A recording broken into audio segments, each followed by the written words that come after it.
Estamos entrando em um mundo cercado de mistérios, onde não há nada, pelo menos à primeira vista.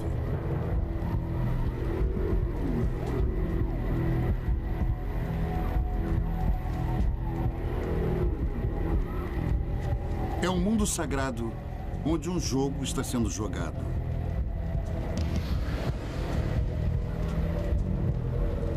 O ano é 750 depois de Cristo.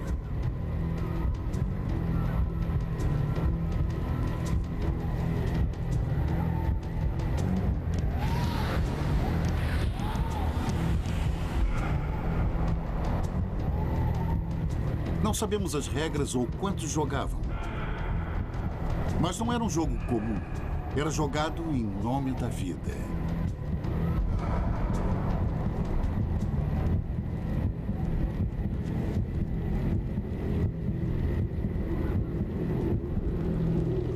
Há mais de 1000 anos, os homens que jogavam e a multidão que assistia teriam desaparecido, deixando a arena e suas magníficas cidades vazias.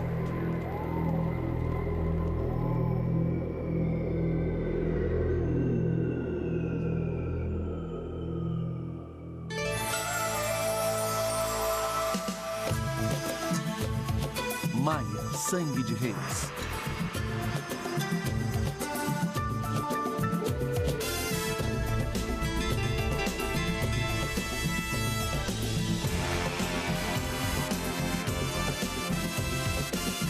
Civilizações perdidas.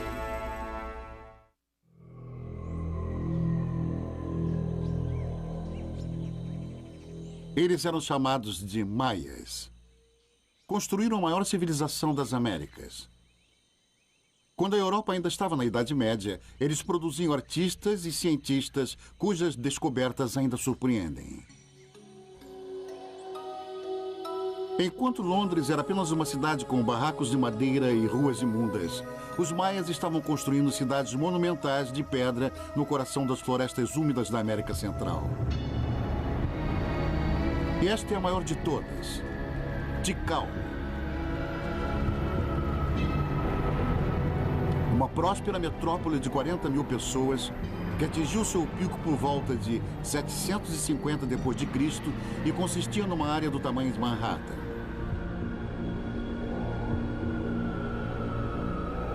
Em menos de um século, ficou vazia. É um mistério que intriga a todos nós. Pois vivemos em civilizações e percebemos a fragilidade disso quando vemos alguma coisa como as ruínas dos maias. Quando você vê o quanto uma civilização pôde se desenvolver e como ela se desintegrou tão dramaticamente, isso nos intriga.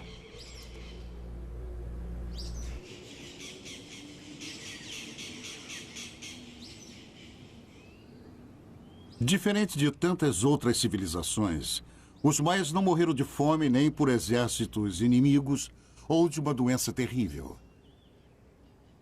Suas cidades foram abandonadas mais do que destruídas.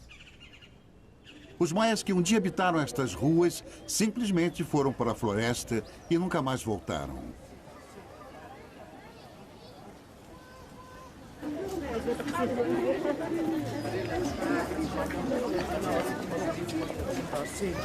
Hoje, descendentes de maias ainda vivem na terra de seus ancestrais. Embora o império não mais exista.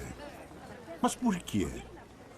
Por que os antigos deixaram suas magníficas cidades? Essa é uma pergunta que tem perseguido arqueólogos e historiadores por eras. Somente explorando as crenças mais profundas de um povo que morreu há milhares de anos é que podemos entender quem eles eram e por que deixaram para trás tudo o que construíram.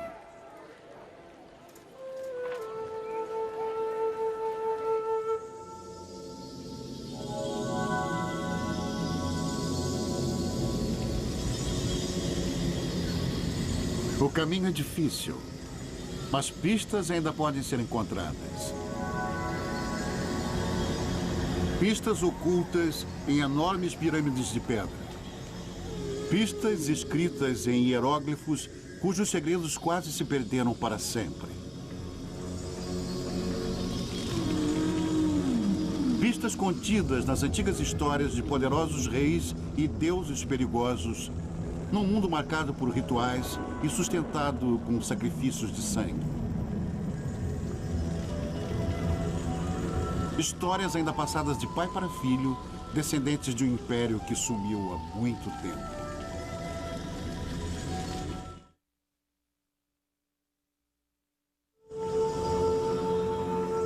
A origem dos maias está nas histórias esquecidas dos primeiros imigrantes. Um povo asiático que atravessou o mar de Bering pela Sibéria durante a última era glacial e se estabeleceu nas Américas há mais de 15 mil anos. Milhares de anos passariam até que os maias primitivos se estabelecessem nas selvas abafadas da América Central. Depois de um período de 250 a 900 depois de Cristo, a sofisticada civilização que chamamos de maias se desenvolveria. Centenas de cidades foram construídas. O vasto território que hoje compreende o sul do México, Belize, Guatemala e Honduras se tornou o Império dos Maias. Eles evoluíram por mais de 6 séculos e depois acabaram. Todo o império. Os maias simplesmente desapareceram.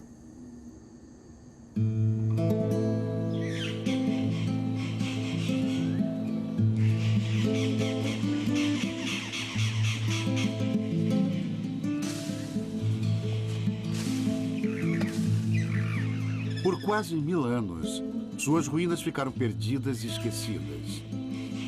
E foi assim até o século XIX, quando o mundo redescobriu os maias em 1839. O escritor viajante John Lloyd Stephens e o ilustrador Frederick Cartwright exploraram as selvas da Guatemala.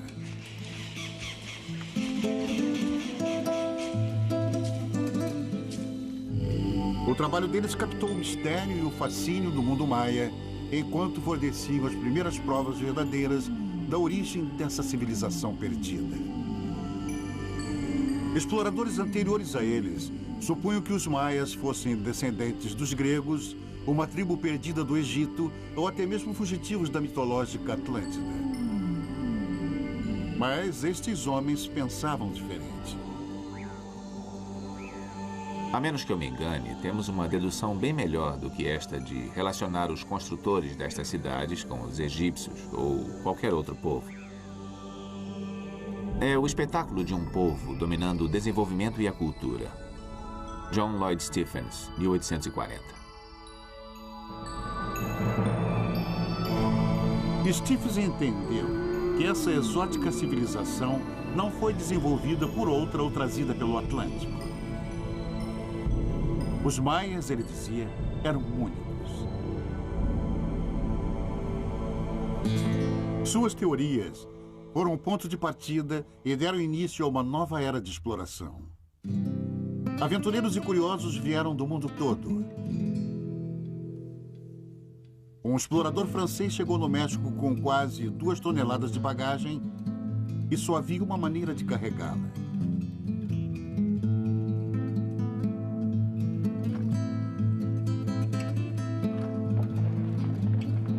Nem a densa e perigosa floresta os intimidou. Muito mais que a promessa de tesouros perdidos, atraíam estes homens para as inexploradas regiões da América Central. Eles procuravam respostas para o enigma de uma civilização perdida.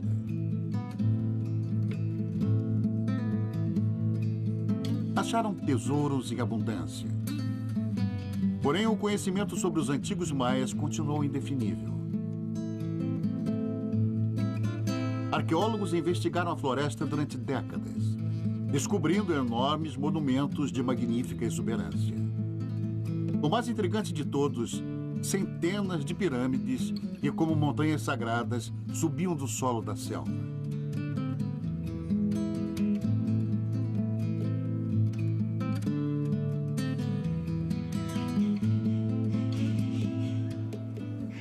Mas o propósito dessas pirâmides ainda permanece um mistério. Então, em 1957, tudo mudaria. O lugar era a cidade maia de Palenque. O grande arqueólogo mexicano Alberto Ruiz passou 4 anos escavando a mais impressionante pirâmide do local, o Templo das Inscrições. Agora ele está na entrada da descoberta.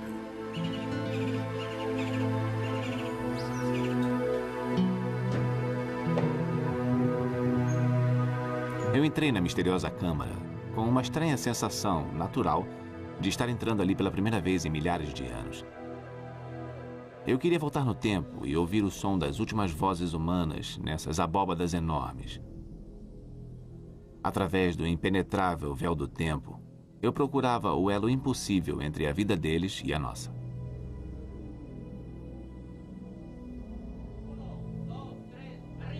No centro da câmara de sepultamento, havia um enorme túmulo de pedra. Seus homens tiveram muito trabalho para levantar seu imenso templo. 1, 2, 3, arriba! Alto, alto!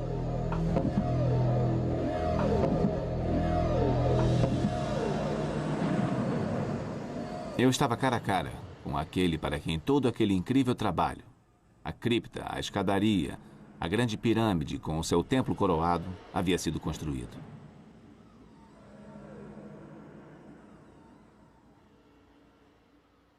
Esse raro filme mostra Ruiz momentos depois de sua dramática descoberta. Porém, um esqueleto destroçado e uma máscara de jade preciosa só levantaram perguntas que ninguém, nem mesmo Ruiz, pôde responder. Quem era ele?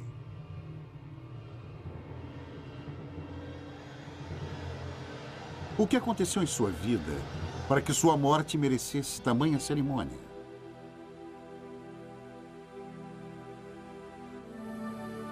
Quem foi o homem por trás da máscara de jade?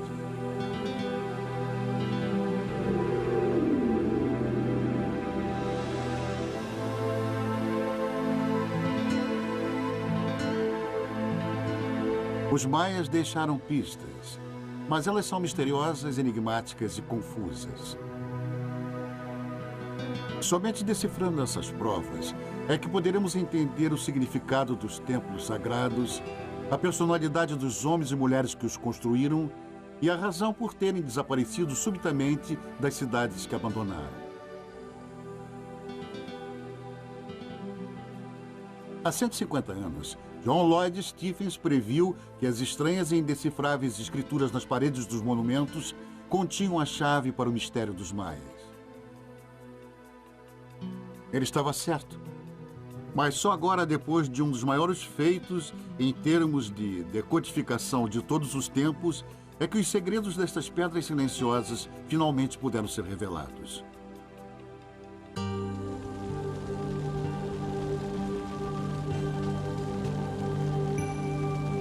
O mundo sagrado dos maias jamais poderia ter sido um mistério.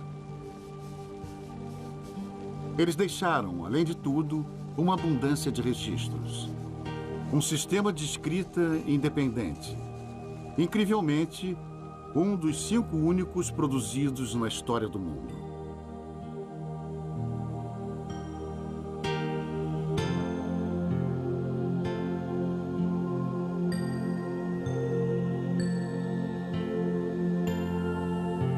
Eram textos imbuídos de poderes mágicos, descrições do cosmos, relatos sobre seus sonhos.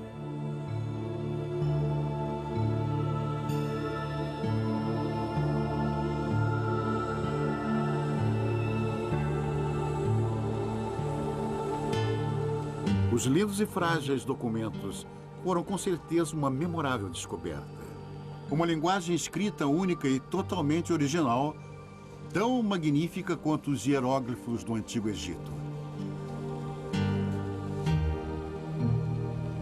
Eles deram origem à primeira linguagem escrita do Novo Mundo.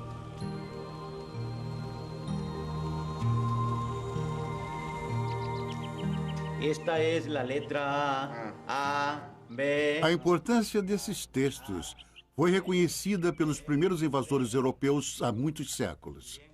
Em 1562, um sacerdote católico chamado Diego de Landa convenceu um dos últimos sobreviventes maias a traduzir seu alfabeto para o espanhol. Landa queria trazer o cristianismo para os maias. Esta es la letra A. Ele achou que aprender a língua deles seria a melhor maneira de chegar até o povo que ele desejava converter. A, B.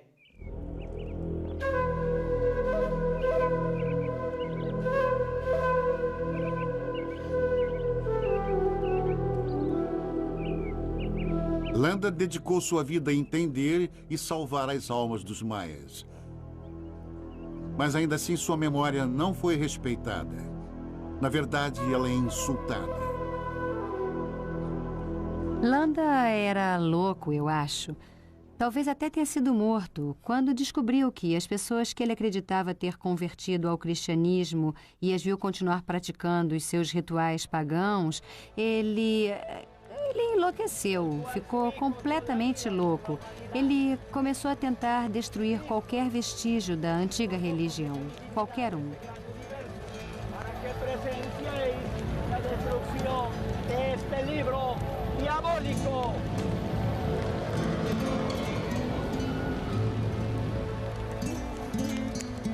Em uma única noite, este homem de Deus queimou centenas de livros valiosos. Livros que continham sua ciência, sua literatura, um registro de suas vidas. Enquanto os maias olhavam aquilo, era como se cada cópia de sua Bíblia e sua Constituição tivesse virado cinza.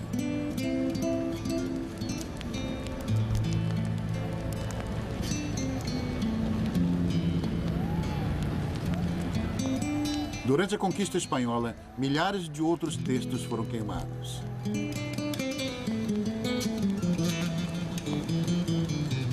Da fértil produção dos escribas maias, apenas 4 livros escaparam das chamas e existem até hoje.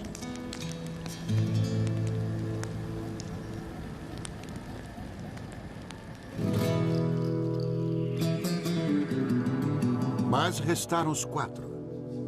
E a partir dessas provas escassas, surgiram percepções notáveis sobre a antiga cultura maia. A princípio, somente sua matemática sofisticada foi decifrada. A matemática maia estava estritamente ligada a um complexo sistema astronômico. Suas observações detalhadas do céu noturno eram registradas com espantosa precisão.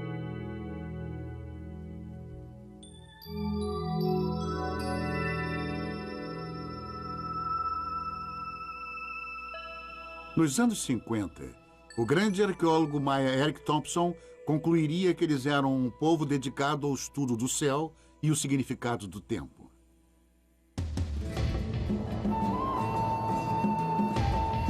Milhares de anos antes do primeiro computador, eles registravam eventos celestiais de 500 milhão de anos antes.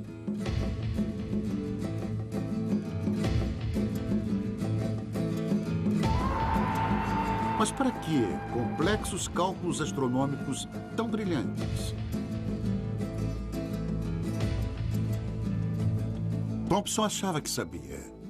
A sociedade maia era praticamente uma utopia, ele concluiu. Um povo pacífico que cultuava o tempo. Um mundo regido por sacerdotes serenos e guardiões do tempo. Um lugar com observadores sagrados destinados ao rastreamento dos astros. Nos maias, Thompson viu um mundo idealizado de crenças e grande conhecimento. Sua visão era tão apelativa quanto imperfeita. Claro, as provas estavam por toda parte. Os maias construíram pirâmides que eram calendários gigantes de pedra e relógios solares. El Castillo, a grande pirâmide de Chichén Itzá, tem 365 degraus e plataformas para marcar os dias do ano.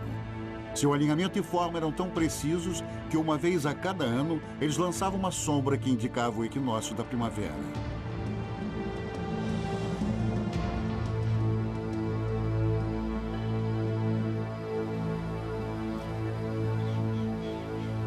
Assim como os mapas astrais de um astrólogo, eles mapeavam as posições das estrelas e planetas séculos à frente. O calendário maia era diferente de qualquer outro. Essas grandes engrenagens ilustravam seu conceito sobre o tempo. Os hieróglifos na roda maior marcam os 365 dias do ano solar. As das duas engrenagens menores representam os 260 dias do calendário sagrado dos sacerdotes. Quando juntas, essa máquina do tempo maia indica o significado astrológico de cada dia.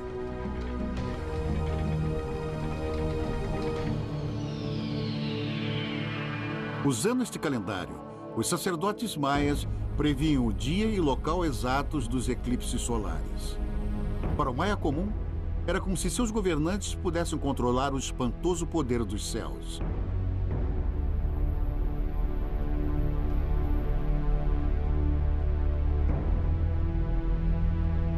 A precisão da astronomia maia ainda assusta. Os ciclos lunares eram tão precisos que hoje, 1500 anos depois, seus cálculos diferem apenas 33 segundos.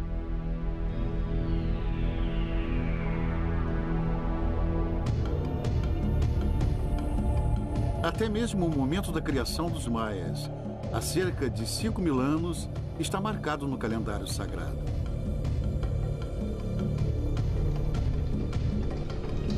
Assustadoramente, também marca o fim deste mundo.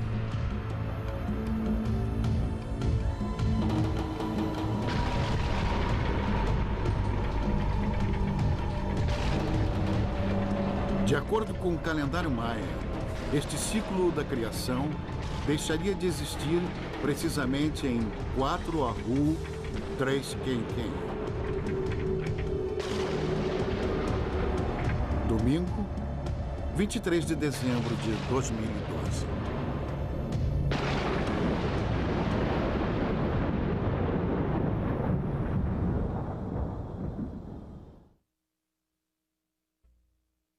Senhor, Senhor. Nas montanhas da Guatemala, os poucos xamãs maias e seus últimos sacerdotes de calendário ainda calculam a passagem do tempo baseado nas fórmulas antigas.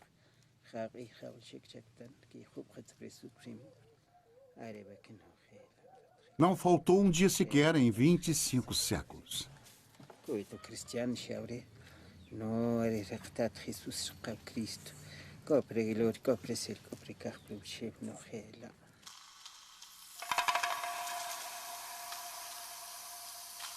Os textos maias revelam um mundo oculto de sua matemática e astronomia. Mas há outras por vir, revelações ainda mais estarrecedoras.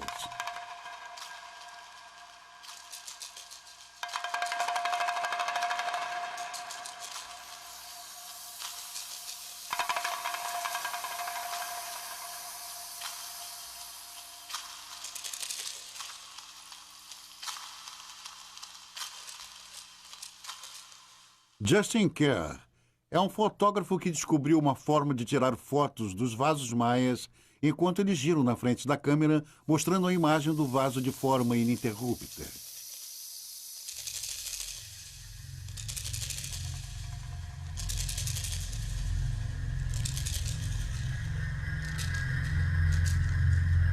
Quando eu coloco o vaso no prato giratório e observo ele girando na frente da câmera, eu espero que ele fale comigo. Algumas vezes não acontece, em outras a mensagem é tão obscura que é realmente difícil de entender.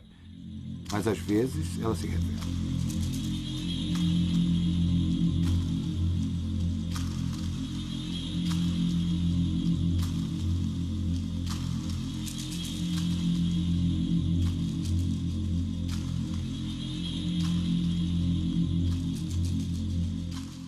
E essas revelações criaram novas concepções sobre os antigos maias. As fotos de Kerr nos mostram um povo atormentado por temíveis e sangrentos deuses. Outro mundo, o inferno que os maias chamavam de Xibalba. Alguns deles eram muito assustadores. O deus da decapitação, por exemplo, é um esqueleto. Com frequência, está segurando uma cabeça decapitada, segura pelos cabelos ou em suas mãos. Normalmente, ele é retratado como tendo enormes volutas de mau cheiro saindo dele.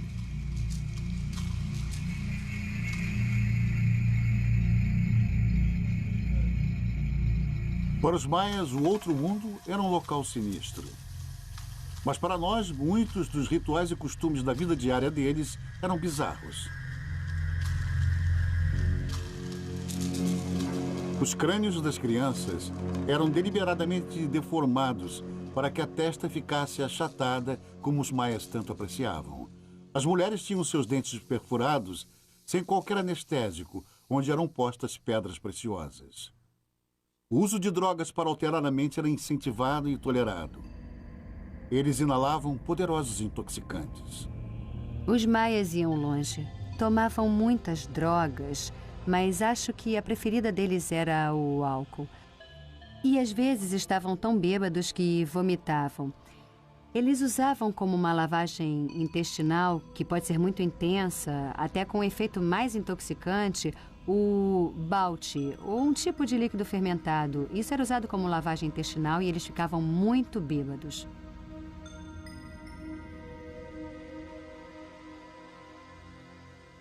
Eric Thompson estava ciente destas grotescas e bizarras práticas. Mas ele não permitia que elas alterassem sua visão idealizada dos maias. Mais tarde, um americano que fazia filmes, Giles Healy, foi aventurar nas selvas do México.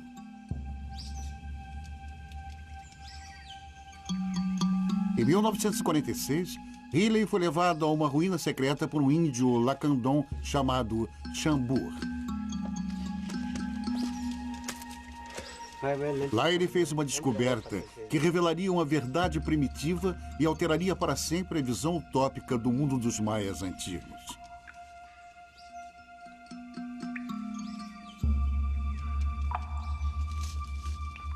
Chambur levou Healy e sua câmera até uma ruína maia que o resto do mundo desconhecia por completo.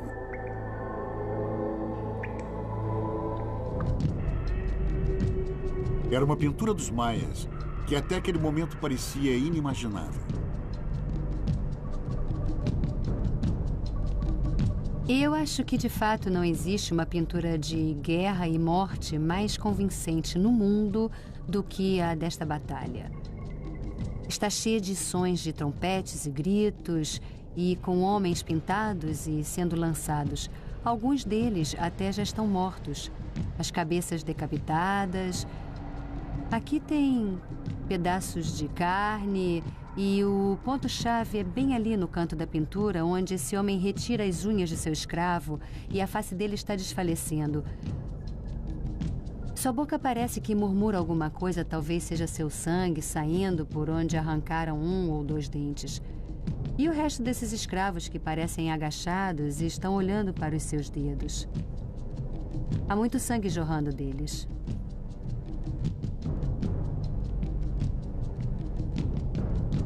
Essa foi uma imagem dos maias que nem Eric Thompson e nem o mundo aceitaria facilmente.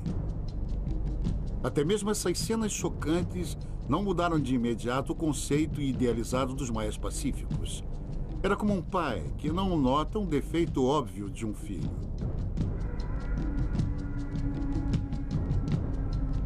Quando Giles Healy entrou nesse lugar, eu não tenho certeza se ele sabia o que pensar disso. Mas quando Thompson entrou aqui, ele não viu uma guerra. Ele viu um pequeno ataque. Na verdade, até se admirou com o que estava acontecendo. Os maias não estariam arrancando as unhas. Ele imaginou que talvez houvesse algum pote de tinta vermelha por aqui em que as pessoas estavam mergulhando as mãos. Ele não ficou muito impressionado com isso. Levaria anos até que Thompson admitisse seu erro. Mas em um continente distante, outra descoberta trouxe novas pistas. Por puro acidente, num cenário pouco provável, um novo capítulo da história dos maias iniciaria.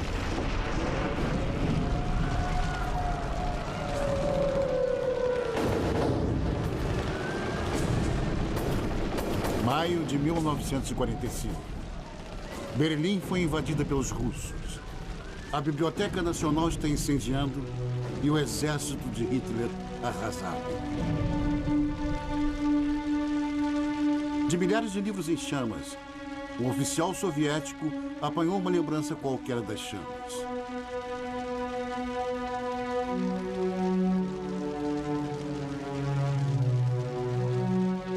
Seu nome é Uri Konorosov. O livro, Reproduções dos Códigos dos Maias Sobreviventes.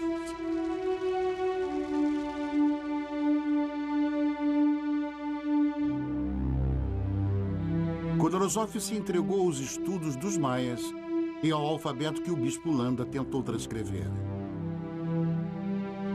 Sua grande descoberta foi perceber que os hieróglifos maias eram muito mais do que um simples sistema de sinais numéricos. Seu trabalho foi engrandecido pela também russa Tatiana Poskoryokov, uma ótima ilustradora e arqueóloga. Sua visão aguçada detectou padrões nas datas esculpidas nas pedras. Onde outros só viram números e sinais, Tatiana viu a história inteira de vidas humanas. Nascimento, morte. Baseados em suas descobertas, os decodificadores começaram a trabalhar. Começaram a ler os entalhes nas paredes do templo como lápides num cemitério. Muito mais do que meros calendários, as imagens celebravam os reinados e reis e rainhas.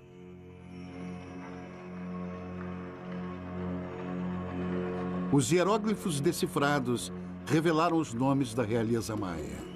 Coelho 18, Jaguar de Fumaça, Céu Chuvoso e Senhorita Cápsula de Estrela. As vidas desses soberanos, dos seus ancestrais e de suas conquistas. Todas as histórias contidas nos hieróglifos poderiam finalmente ser contadas. 15 anos depois da descoberta do esqueleto com a máscara de jade, Alberto Ruiz iria saber, enfim, sua identidade.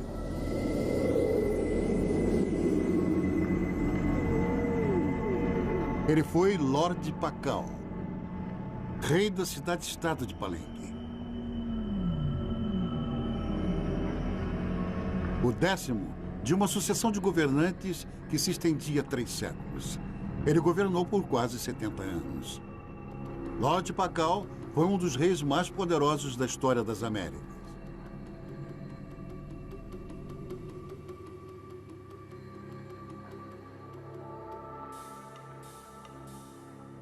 Eles eram monarcas que comandavam grandes cidades, vastas populações e territórios enormes.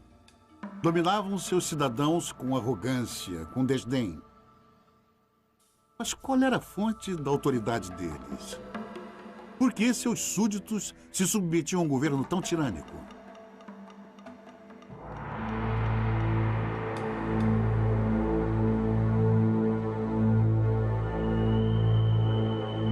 Nós continuamos a procurar a fonte básica do poder dos reis, pesquisando o poder militar, político e econômico em grande escala.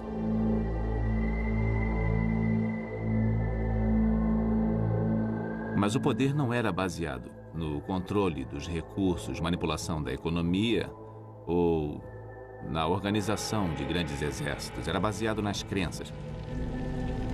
Esse era o poder dos reis maias. E era muito forte e realizava grandes coisas.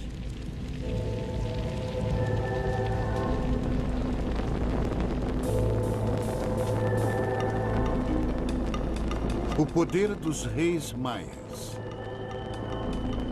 Para entendê-lo, precisamos seguir uma trilha de sangue. Uma faca feita da espinha de uma arraia. Uma corda de espinhos.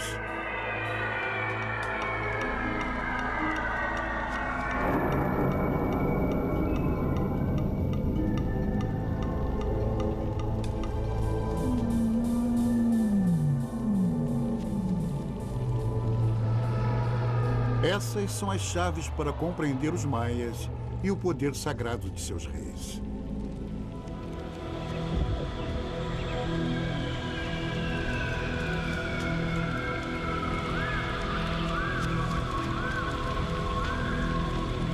Cada passagem de cada templo maia é um portal para o outro mundo.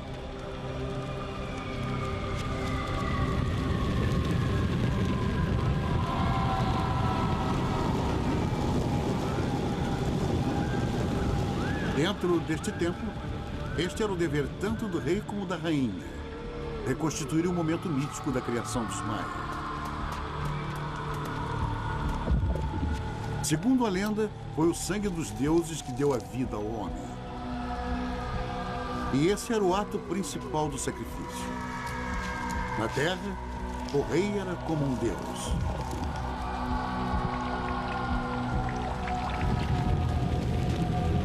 O sangue era o preço do poder. E o débito com os deuses tinha de ser pago. Mitos e símbolos não bastavam. Sangue devia ser derramado.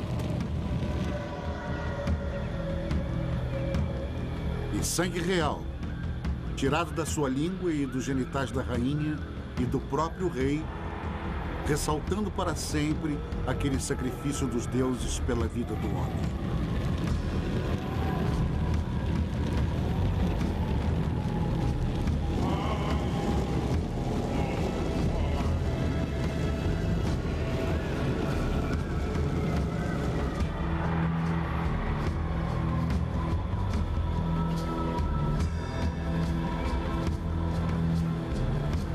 Enquanto seus súditos assistem o sangramento dos reis sobe até os deuses. Em retorno a esse sacrifício de sangue real, o povo acredita que os deuses farão o sol nascer, a chuva cair e o milho crescer.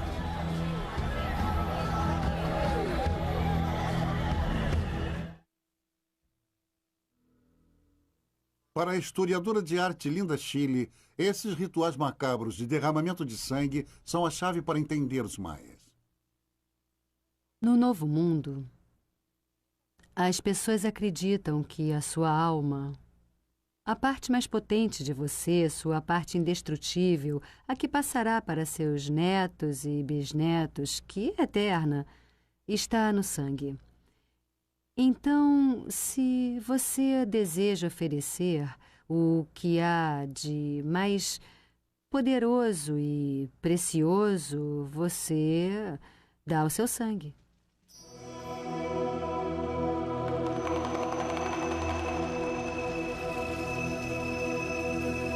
Quando o rei dá seu sangue, está antes de tudo dando a substância mais poderosa da terra por causa do seu sangue, de seus ancestrais, de onde ele viera, pelo tempo que ele viajara para um outro mundo e voltara, seu sangue era mais precioso do que o de uma pessoa comum. Lembre-se de que os reis tinham que fazer o ritual de tirar sangue da genitália e autodilaceração com frequência, para que mostrassem sua honestidade. Bom, eu acho que se tivéssemos que fazer esses rituais da genitália com os políticos de hoje, eles diminuiriam bastante e seria uma ótima maneira de descobrir os políticos honestos.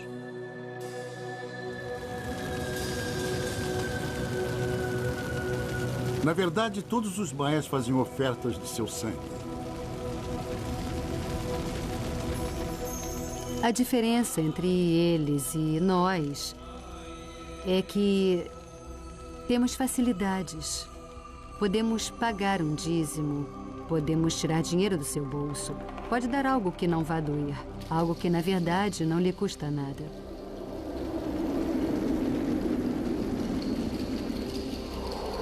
Os maias não deixam você substituir o sacrifício.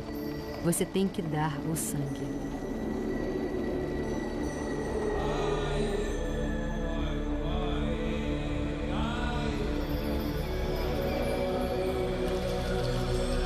E havia outras oferendas até mais sangrentas. Crânios celebravam prisioneiros de guerra sacrificados para garantir a continuidade do mundo maia.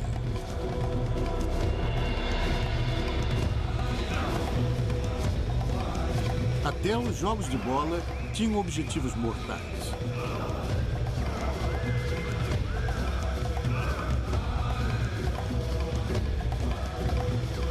A disputa, na verdade, não era bem um jogo. Os perdedores eram sacrificados aos deuses.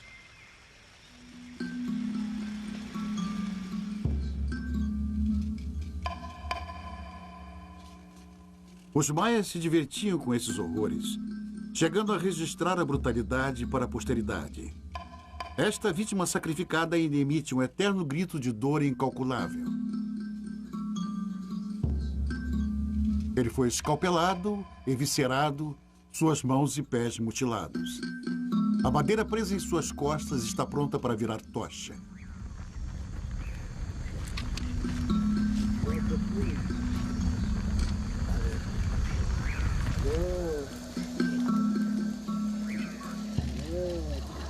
Hoje, xamãs maias ainda praticam sacrifícios de sangue.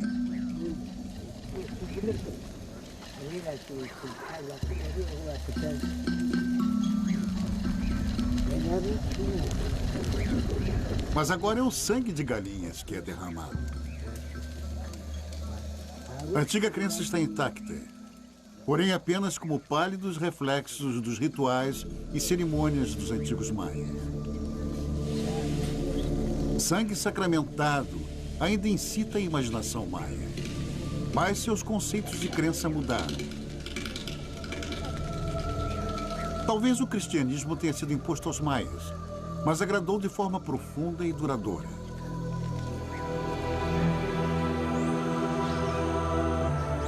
O conceito cristão do rei divino que derramou seu sangue pela humanidade fazia total sentido para eles.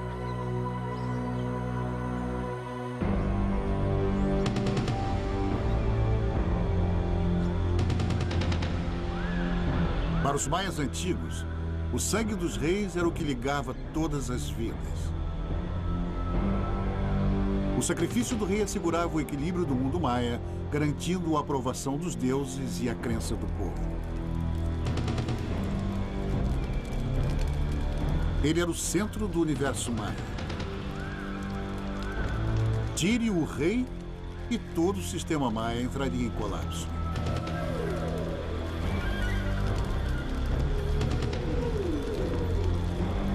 Para Arthur Demarest, a crise dos antigos maias começou quando eles perderam a fé em seus reis.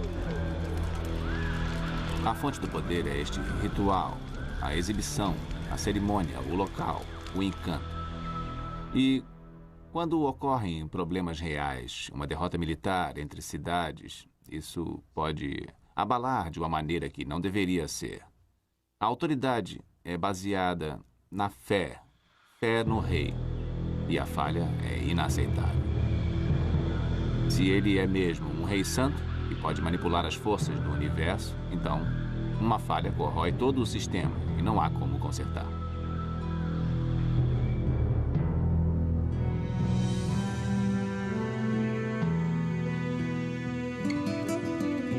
Os problemas que os reis maias enfrentaram quando sua autoridade se esgotou foram muitos, mas a solução era única.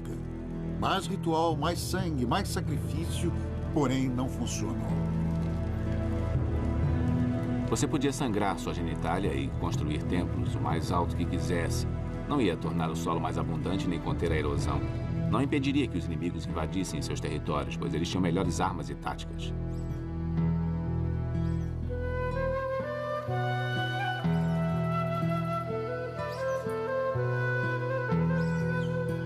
E eventualmente houve derrotas na guerra, cidades superpovoadas, fracasso nas colheitas, e o rei era o responsável. Se o sangue real mantinha um mundo unido, quando o mundo se desintegrou, foi o sangue do rei que não foi suficiente.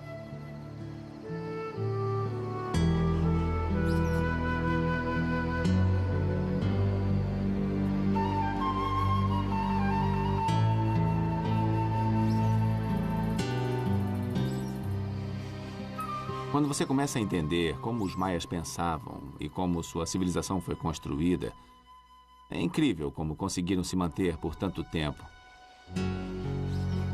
O mistério não deveria ser o mistério do colapso dos maias, e sim o mistério de como eles, por 2000 anos, mantiveram sua incrível civilização.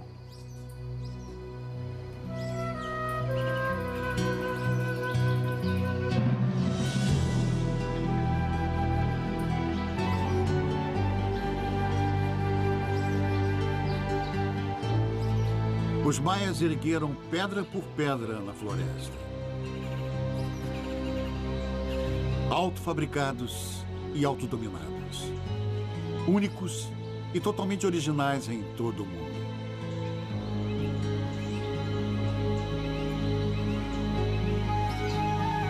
Mas, finalmente, as grandes dinastias e as realizações de reis e rainhas maias, seus poderes formidáveis, foram construídos a partir da fé do povo.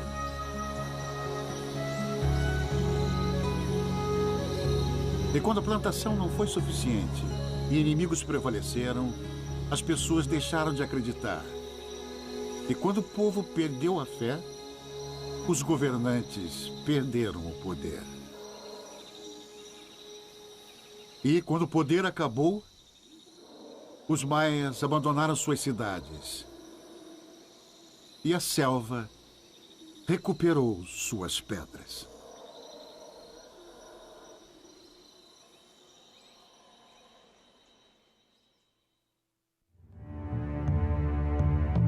Versão brasileira Audio News.